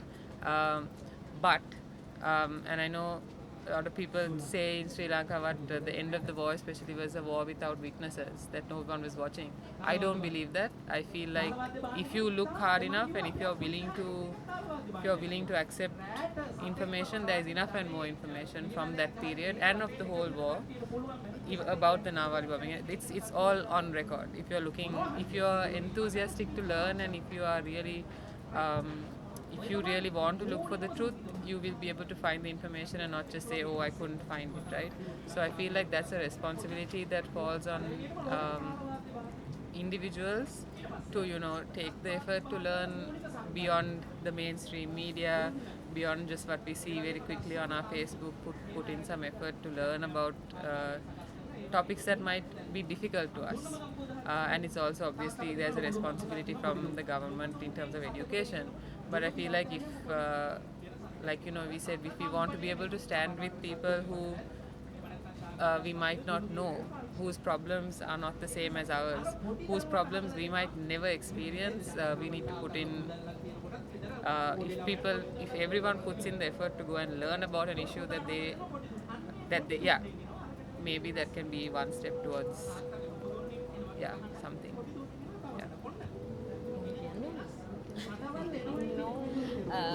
යමාකාරකින් යමාකාරකින් නෙමෙයි ඊයේ හවස පැවති අනුස්මරණයෙන් පස්සේ තරුණ කණ්ඩායමක් ඇවිල්ලා ප්‍රශ්න කරනවා වගේ දෙයක් දැක්ක මම නෙමෙයි එතනට ගියාම ඒගොල්ලන් අහන්නේ ඇයි මුල්ලිවයිකල් වල ඉන්න දෙමළ එතනදී නැති වෙච්ච ජීවිතය අහිමි වෙච්ච දෙමළ ප්‍රජාවව සිහිපත් කරන්නේ. ඇයි ඒගොල්ලන් විතරක් කියන ඒ ප්‍රශ්නේ ඒගොල්ලන් යොමු කරා. එතනදී ඇගේ පිළිතුරු උනේ ඒ කියන්නේ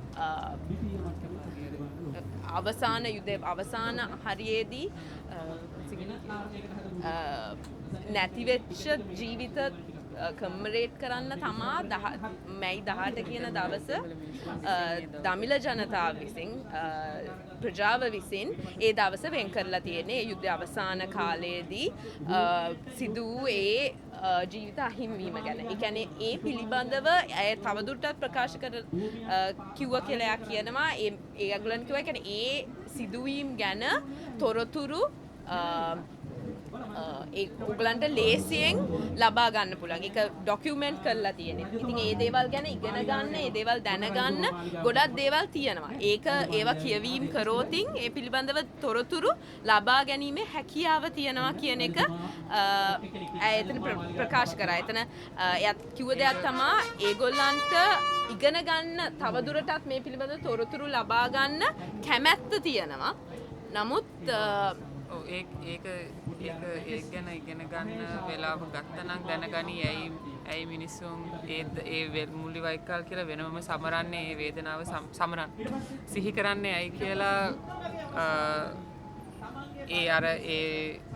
ඒ යුද්ධ අවසානයේ මුල් කරගෙන ඇයි ඒක සිහි කරන්න කියලා දැනගනි ඒ කාලේ කතාව කියවලා ඒ මිනිසුන්ගේ ඒ කාලේ විඳපු වේදනාව ගැන දැනගත්තා නම් උනන්දුවෙන් ඒ තොරතුරු පරිශීලනය කරා නම් ඇයි මේක විශේෂයෙන් මේ ප්‍රජාව වෙනුවෙන්ම කරන්නේ ඇයි මේ අනුස්මරණය මුල්ලිවයිකල් ජනතාව කරන්නේ කියන එක ගැන තොරතුරු තියෙනවා කියවලා දැනගන්න. ඒත් එක්කම මීඩියා ගැන කතා කරද්දී 1995 කියන්නේ නාවාලි බෝම්බ ප්‍රහාරය සහ 2019 අතර මීඩියා වල වෙනසක් තියෙනවා. ඒක 2019 දී කෙනෙක්ට ට්වීට් එකක් දාලා වුණත් ඒකත් මීඩියා කියන ගණයට තමයි ඇති වෙන්නේ. ඒක 1999ට වඩා ඒක ගොඩක් වෙනස්. නමුත් මේ දේවල් ගැන තොරතුරු ලේඛන ගත වෙලා තියෙනවා. 1900 මේ නාවාලි බෝම්බ ප්‍රහාරය ගැන වුණත් මුල්ලිවයිකල් සිදු දේ ගැන වුණත් මේ සියලු දේවල් ගැන තොරතුරු තියෙනවා. මේ තොරතුරු පරිශීලනය සහ ඒ දේවල් තවදවත් දැනුම හඹා යන්නේ නැති ප්‍රශ්නයක් තමා ඇය දකින්නේ කියන එක තමා ඇය කිව්වේ. තවුණ හරි තියෙනවා. Did I miss anything? It's fine.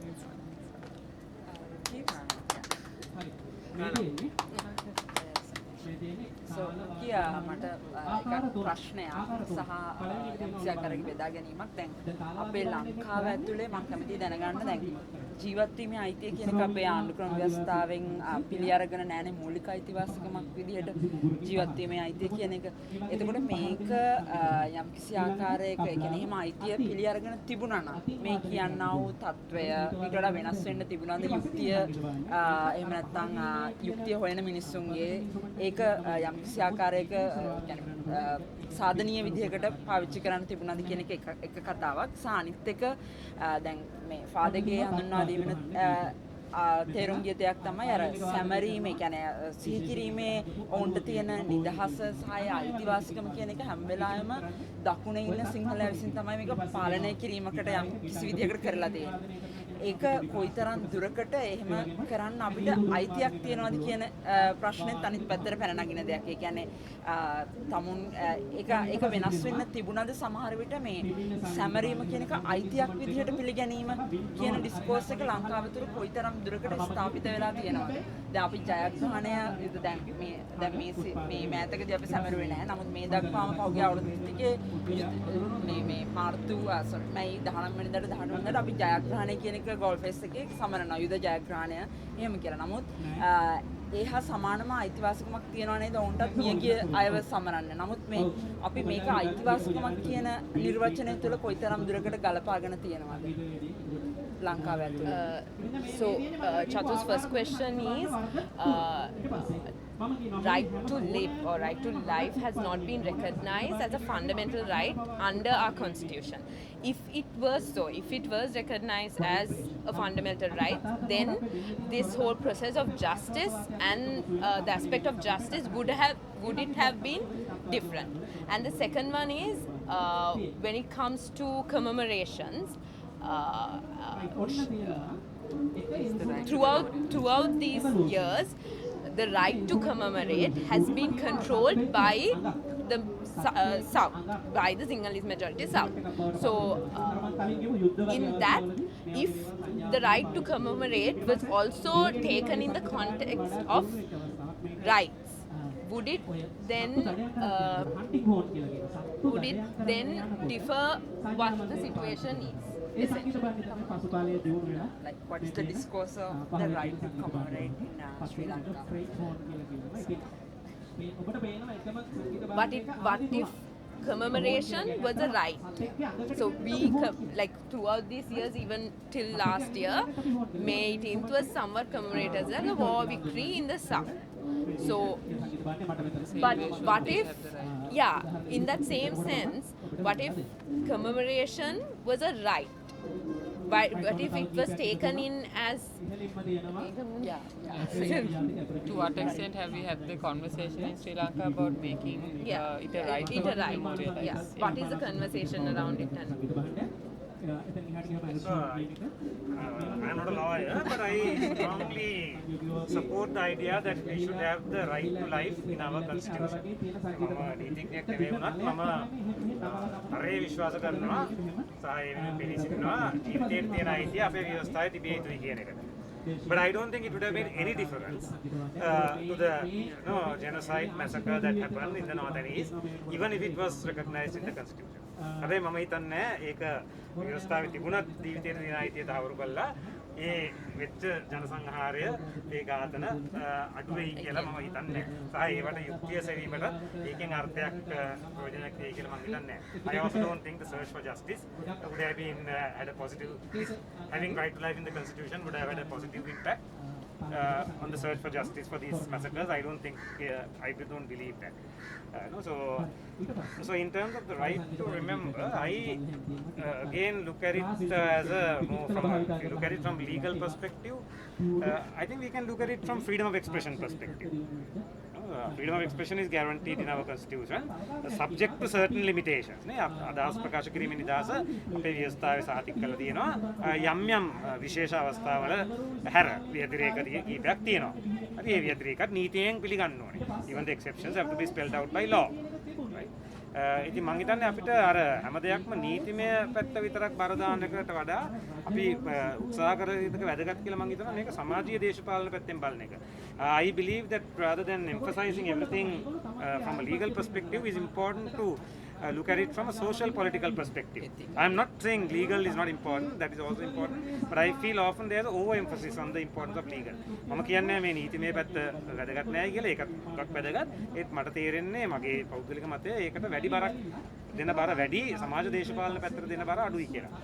ඒකට මම අරවා කලින් කියපු එකට මම එකක් කැලලක් කිව්වේ නෑ, ඒකත් වැදගත් කැලලක් අර ජෙනොසයිඩ් කියන වචනේ.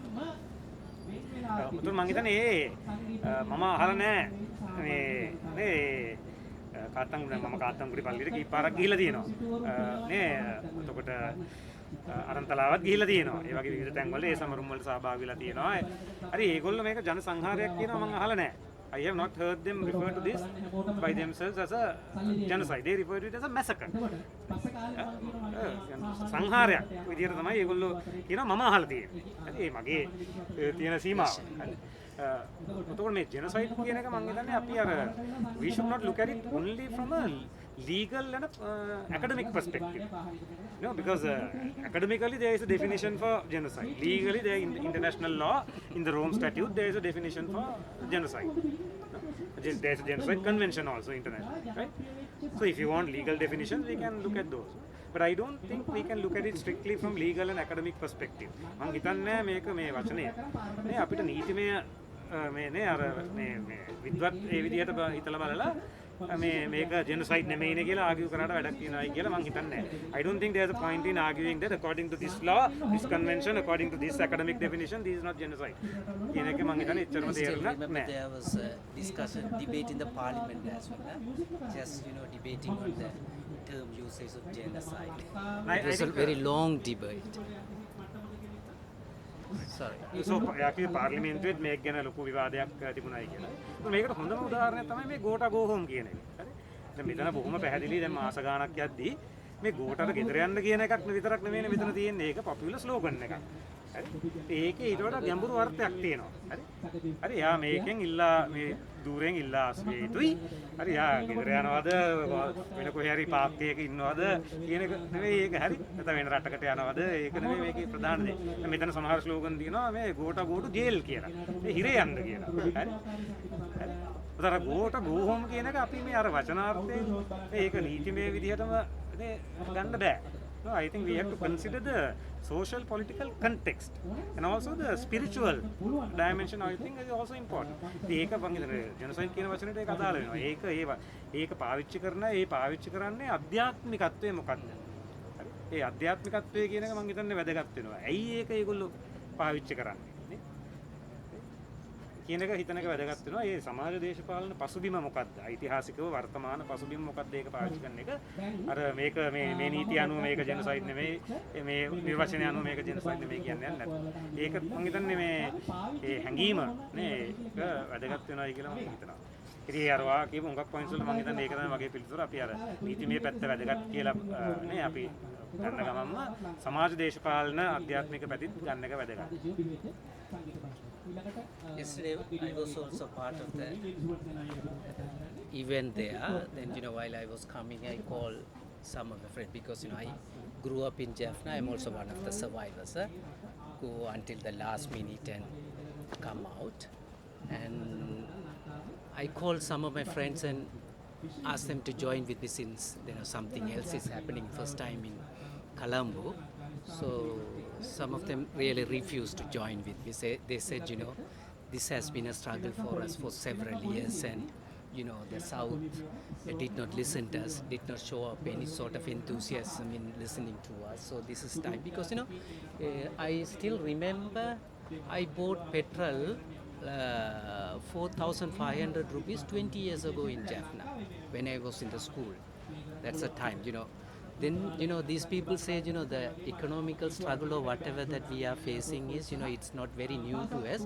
And we don't really see the differences nowadays because, only there was a breathtaking time for 10 years or something nowadays. Then it is getting back to our normal life is not a very hard for us. And that's that kind of explanation they gave me. Then after participating the event, I felt a little bit relaxed because, as a representative of the survivors, we have been going through the healing process all this time for more than 10 years. We still have some sort of fear or scare to confront of the people and speak up about the incidents what we have faced because I lost many of my friends, relatives. Even I buried some of my friends as well by my own hands. This kind of experience that I had. But yesterday I felt very relaxed after seeing my single fellow brothers and sisters are just trying to create a space to express our own feeling. That's something that then I call some of my friends and said it is not the time for you guys to abdicate yourself and staying somewhere and comparing your days from those days and nowadays. Rather than why don't you come and make this as an opportunity to come here and kind of starting a negotiation with to reconcile. This may be the good starting point for you guys to come and that kind of explanation I gave them. But we are still going through the healing process. That is our experience as she has and we all have that because that's taking too long. That's really hard for us as well. අනුස්මරණ උත්සවයට සහභාගී වුණා. මම එතනදී එන ගමන් මගේ අඳුරන මම යාපනයේ පුද්ගලයෙක්. මම එතන යාපනයේ තමයි හැදී වැඩුණේ. මම යාපනයේ යුද්ධ කාලේ තේ අත්දැකීම අත්දැකලා ජීවිතේ ගලවාගත් කෙනෙක්. මම එතනදී මගේ යාළුවෝ කට්ටියට කිව්වා මෙහෙම කොළඹ මේ වගේ දෙයක් වෙනවා, අනුස්මරණයක් සිද්ධ වෙනවා, එන්න එකතු වෙන්න කියලා. එතනදී ඒගොල්ලන් කිව්වා අපි අවුරුදු ගාණක් අනුස්මරණයක් කරන්න ඉල්ලනවා. අපේ ඉල්ලීම් ගොඩක් තියෙනවා. ඒ දකුණ කොයි වෙලාවකටවත් ඒකට විවෘත වුණේ නැහැ. ඒ ඉල්ලීම් සහ අපේ අනුස්මරණන් වලට සහභාගී වුණේ නැහැ. ඒ නිසා මේ අවස්ථාවට ඒගොල්ලන් එන්න කැමති වුණේ නැහැ. ඒක තව දෙයක් තමයි දැන් මේ අපි ආර්ථික අර්බුදයක් ගැන කතා කරනවා. මට මතකයි මීට අවුරුදු 10කට කලින් මම 1500කට පෙට්‍රල් ගහගත්තා මගේ වාහනේට. අපිට මේක අලුත් දෙයක් නෙවෙයි. අවුරුදු 10ක පොඩි මේ සේෆ්ටි පීරියඩ් එකක් තිබිලා අපි ආපහු අපේ පරණ මේ තත්වයට ඇවිල්ලා තියෙනවා. ඒතකොට අපිට සිද්ධ වෙන්නේ පරණ තත්වයට ආපහු යන්න. මොකද අපි මේක අත්දැකලා තියෙනවා මීට අවුරුදු 10කට කලින්.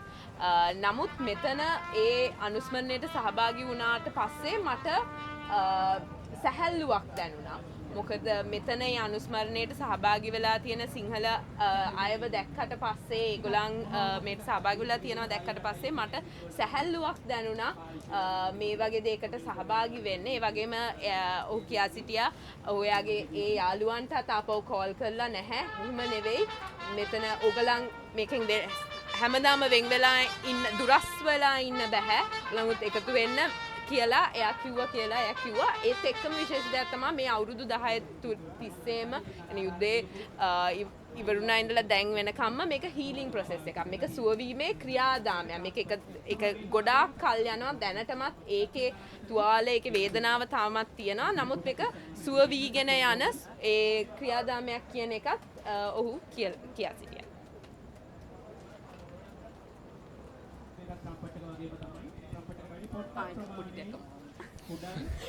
පොඩි දෙයක් අමතුණා. ඔහු තව කිව්ව විශේෂ දෙයක් තමයි ඔහුගේ පවුලේ අයව යාට යුද්ධ නිසා විශාල වශයෙන් නැති වුණා. ඒත් එක්කම යාගේ යාළුවන් යාට නැති වුණා. ඒ වගේම යාට සිද්ධ වුණා යාගේ යාළුවන්ව නෑදෑයින්ව බලලන්න හිටන් යාට සිද්ධ කරන්න වුණා කියලා එයා කියා සිටියා.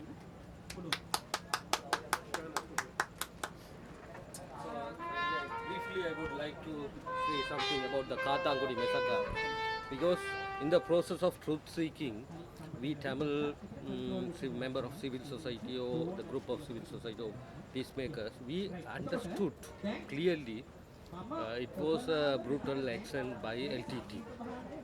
We never cover up. The action it's done by LTT, very brutal action. So that's why we last year also every year we participate in the commemoration. Last year also we went and we asked apology to him Kathangudi mosque. Then some Muslim leaders asked us, why you came and asked? It's done by LTT. Then we gave explanation because something happened 2009 by the leadership in Sagaran group, by Sagaran group. But you said, the Muslim people said, oh, we don't have any link with Sagaran, it's a separate team, like that. But we say, we don't not say like that. We were part of in LTT's mission. As a priest, as a Tamil people, they are our brothers. We gave food, we gave money, we support, we encourage to fight with. That's why in their plan, we were part because we are in that because I, as a priest, I can openly say because that's my spiritual exercise. Yes, he mentioned when I was, I could say very briefly one incident. When I was a young boy, my aunt owned by a shop in Kiran. So Saturday, Sunday, I used to go to the shop because when I leave from shop to my home, Valachena, so I can take some toffee and chocolate. Then in my classroom, I am the hero, you know. So every Friday I go to Kiran. So one Saturday or Sunday, I didn't know. So two LTT members came. I didn't know LTT, but they came. they gave the 5 rupees coins at the time. It was very big money. Then he said, please go to the shop number 4, just watch, is there Sri? You know Sri Anna? Then I said, yes, I know, because he's the paramilitary group member in Telo, Sri. Then I went, I saw, then I came back and said, oh, Sri Anna, what color shirt he wore? I said, blue. So what is he doing? He's drinking tea, cup of tea. Then within 5 minutes, they went and shot. See, it's in my mind. So that's I said, I were part of their mission. Every killing, every brutal massacre.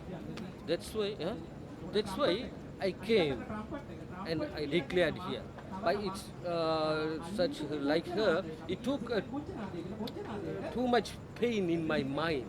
Up to 2012, I went for a counseling program in Kannur, in India. Then only I came to know, oh, we were part of a different mission. So that's why, as a peacemaker in the process of truth seeking, we know what happened in this country, in our community. How we support for another massacre. We all know. Why we are working for this group at the moment. We don't want any more war or any more struggle. But at the same time, why we support for this Mullivaikkal or like this group, it's not only just a remembrance. We are passing message. Still, we are in pain. We are struggling for justice and peaceful life, right to live. That's a message, another message. That's why we would like to celebrate the Mullivaikkal or other event, continuous events. කාතන්කොඩි බෝම්බ ප්‍රහාරය වෙච්ච මුස්ලිම් පල්ලියට පාද ඇතුළු civil සංවිධාන කණ්ඩායමක් ගියාම අපි පිළිගන්නවා ඒ ප්‍රචණ්ඩත්වය LTT සංවිධානය විසින් අමූන්ෂ්‍ය කරපු දෙයක් කියලා. ඒත් එකම ෆාදර් කීප අවස්ථාවකම ඒකේ අනුස්මරණ උත්සවවලට ගිහිල්ලා තියෙනවා. එතනදී ආ එක්තරා මොහොතකදී ෆාදර් සමාව ඉල්ලනවා මේ දෙයට. එතනදී ඒ මුස්ලිම් ප්‍රජාව විසින් කියන දෙයක් තමයි ඕගලන් LTT එකෙන් නෙවෙයි ඇයි ඕගලන් සමාව ඉල්ලන්නේ කියලා. ඒත් ෆාදර් කිව්වේ දමිළ ප්‍රජාව වෙච්ච මම ෆාදර් කෙනෙක් හැටියට මම LTT එකේ ප්ලෑන් එකේ යම් ආකාරයක කොටසක් මං ඒත් එක්කම ෆාදර්යාගේ ජීවිතේ ලැබපු අත්දැකීමක් කිව්වා පොඩි වයසේදී. එයාගේ නැන්දට කඩයක් තිබ්බා කිරාන් වල. එතකොට ෆාදර් හෙට සතියන්තේ යනවා. එතකොට සඳුදාට එයාට කඩෙන් ටොෆි ටිකක් අරගෙන වැඩ වගේ පන්තියට බෙදා දෙන්න පුළුවන් සඳුදාට ගියාම ඒ අදහස ඇතුළත ෆාදර් දවසක් කඩේට යද්දී ඒ ෆාදර් ඒ වෙලාවේ දැනන් හිටියේ නැහැ. LTT සමාජිකයන් දෙන්නෙක් ඇවිල්ලා අහනවා යම් කිසි පුද්ගලයෙක් ඔය අඳුරනවද එයා ඉන්නවද කියලා ඇවිල්ලා කියන්න කියලා. ඉතින් එයා ෆාදර් බල්ලා ඇතුල් එළියට ඇවිල්ලා ඒ පුද්ගලයා ටෙලෝ සංවිධානයේ පැරාමිලිටරි නායකයෙක්. ඒ ෆාදර්ගෙන් අහනවා එයා මොන පාට ටී-ෂර්ට් එකක්ද දාන්නේ. ෆාදර් කියනවා එයා නිල් පාට ටී-ෂර්ට් එකක් අරන්. ෆාදර් තාමත් කුඩා වයසේදී. ඒකම අහනවා මොනවද කර හිටියේ. ඒතකොට එයා කියනවා තේබිබි හිටියේ කියලා. ඊට පස්සේ ඒක කියලා විනාඩි 5ක් ඇතුළත ඒ පුද්ගලයාව වෙඩි තියලා මරා දානවා. ඒතකොට ෆාදර් කියනවා මේ ඒ කියන්නේ LTT එකේ පාර්ශවකරුවක් LTT එකේ මේ ලොකු ප්ලෑන් එකේ යම් ප්ලෑන් එකේ පාර්ශවකරුවන් හැටියට දමිළ ප්‍රජාවේ යම් ආකාරයක කොටස්කරුවන් වුණා කියලා ෆාදර් කියනවා. ඒත් එක්කම තව දෙයක් තමයි නැගෙන ප්‍රශ්නයක් තමයි ඇයි ඕගලන් මුල්ලිවයිකාල් වලට සහයෝගය දක්වන්නේ? ඇයි ඕගලන් එතන මිනිස්සුගේ අනුස්මරණේ පාර්ශවකරුවන් වන්නේ කියලා. එතනදී ඒ දේට සහයෝගය දක්වන්නේ ඒ දේ පාර්ශවකරුවන් වන්නේ ප්‍රජාවත දැනුවත් වෙන්න අපි අදටත් වේදනාවෙන් දුක් විඳිනවා. අපි අරගලයක අපේ යුක්තිය වෙනුවෙන් අරගලයක දැනටත් නියැලෙනවා කියන එක ඒ කියන්නේ අනුස්මරණයට එහා ගිය මේ වගේ ඒ දේ පෙන්වා දෙන්න තමා අපි ඒ සමරි අනුස්මරණයට සහ සැමරීමට යන්නේ කියලා ෆාදර් කියා සිටියා.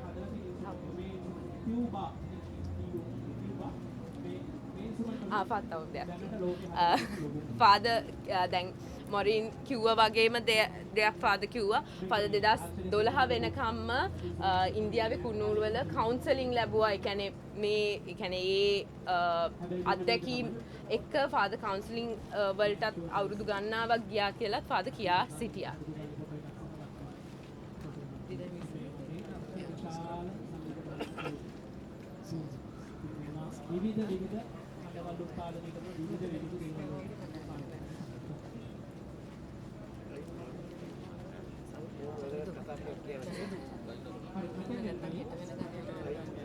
So anyone else say something, ask questions? තව කාට හරි ප්‍රශ්න මොන හරි තියෙනවද නැත්නම්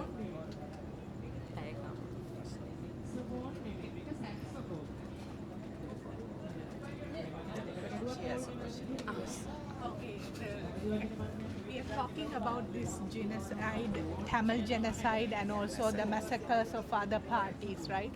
And the massacres are happened by a terrorist group. But this Tamil genocide has happened by the state, which has to protect us, right? So for me, I always ask this question, like, you know, I know everybody is affected, I'm not, but for our, how we are affected is very, you know, because supposed to be protected by the people who supposed to protect us, we are affected by them. So I think, you know, because terrorist group, whatever they do, right, that is their mission, and that's why we call them terrorists. But then the government, which has to protect us, does something like that. Can we call them a terrorist government? So that's my question.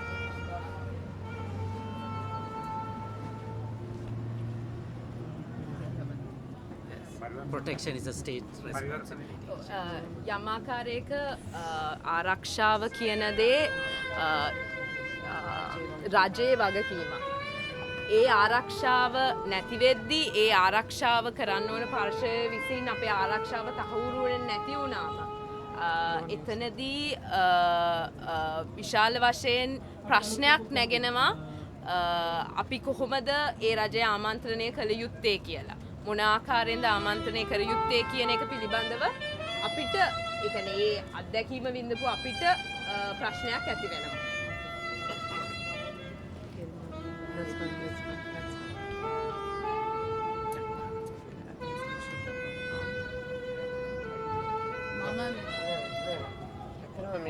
මේ අවස්ථාවේදී මම දන්න විදිහට මේගොල්ලන්ගේ උපත්කම හැටියට ඒගොල්ලෝ කතා පැවැත්තුවා. මම අහන් ඉතින් මම හරි සන්තෝෂයි. නමුත් අපි ඔක්කොම ශ්‍රී ලංකා කට්ටිය ජාති භේද කුල නැතුව නමුත් මට හරි සන්තෝෂයි මේගොල්ලන්ගේ උපත්කමට ඒගොල්ලන්ගේ තියෙන අදහස් ප්‍රකාශ කිව්වට මම මෙච්චර අහන් ඉතින් ඔක්කොටම ස්තුතියි. මට කියන්න පුළුවන්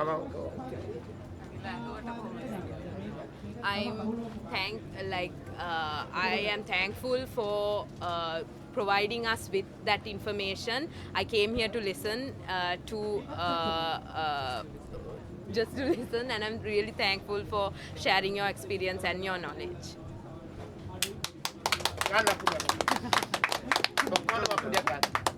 Can I say something at the end? Because we focused a lot on, I think, commemoration, and also because of the days, I think, what happened in the north yesterday and also what happened here today. And also tomorrow also there will be a kind of a memorial event happening.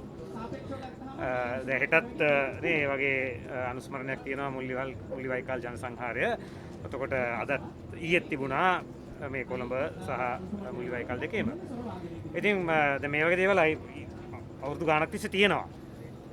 ඉතින් මම නිකන් යෝජනාවක් විදියට සිතුවිල්ලක් තියෙන්නේ දැන් මට දැන් හිතෙනවා දැන් අවුරුදු 10කට කලින් මම සංවිධානය කරන්න සම්බන්ධ වෙච්ච සමහර දේවල් එච්චර සංවේදී විදියට කරේ නැහැ කියලා.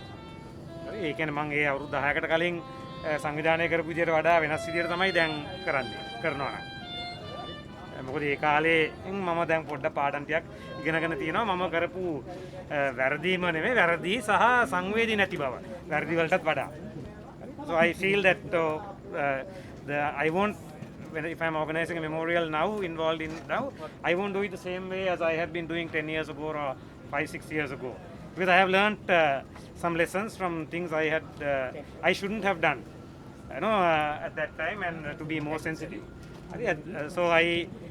So maybe it's good for those of us who have been involved, not only yesterday's one, but in different places at different times, to have maybe a reflection about where did we, how can we do it in a more sensitive way, particularly when we use these words. Mullivaikal, I think it requires a huge degree of sensitivity. It requires a huge degree of listening to people who are actually from there, to the committee there, and to other people who are there, who have been involved there.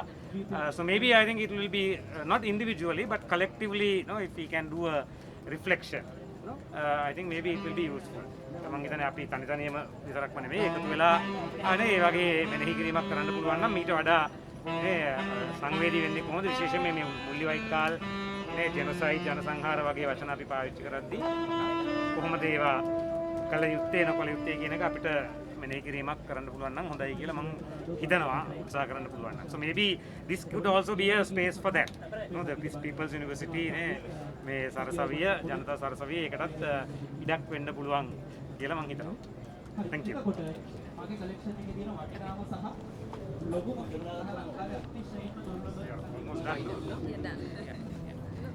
Right to go to අපි ටිකක් ඉවරයි වගේ. කිව්වනේ.